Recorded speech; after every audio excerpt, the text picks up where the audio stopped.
They poisoned him, they shot him, they beat him, and he still wouldn't die. This isn't a myth, this isn't a legend. This is how Grigori Rasputin died, and why his death still terrifies people to this day. By the end of 1916, Rasputin was one of the most hated men in Russia.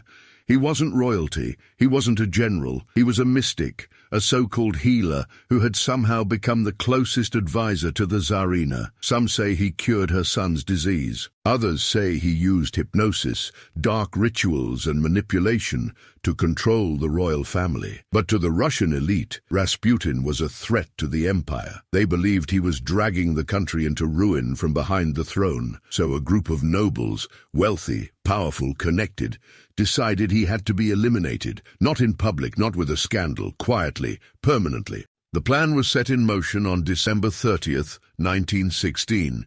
Rasputin was invited to a private gathering at the palace of Prince Felix Yusupov. Late at night in the basement, Rasputin was offered pastries and wine. What he didn't know is that both were laced with potassium cyanide, one of the deadliest poisons on earth. He ate, he drank, and nothing. No pain, no reaction. He was completely fine. Everyone watching panicked. The poison should have killed him within minutes. Yusupov left the room, grabbed a revolver, came back, and shot Rasputin straight in the chest.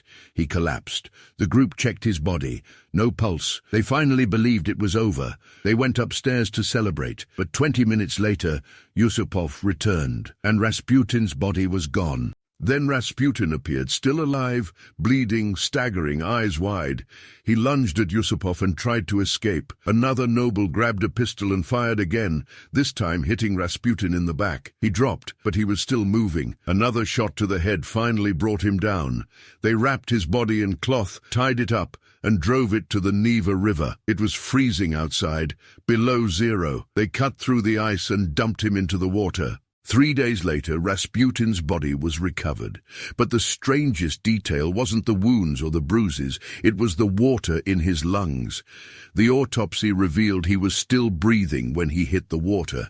That means the poison didn't kill him. The bullets didn't kill him. Rasputin drowned. After everything, he was still alive when they threw him in. Was it supernatural? What we do know is this. Weeks after Rasputin's death, the Russian monarchy collapsed. The Tsar abdicated, the Romanov family was executed, and an empire that had ruled for centuries fell apart, all within months of the one man they said couldn't be killed. Comment curse down below and I'll DM you other real historical deaths that feel impossible to explain. And subscribe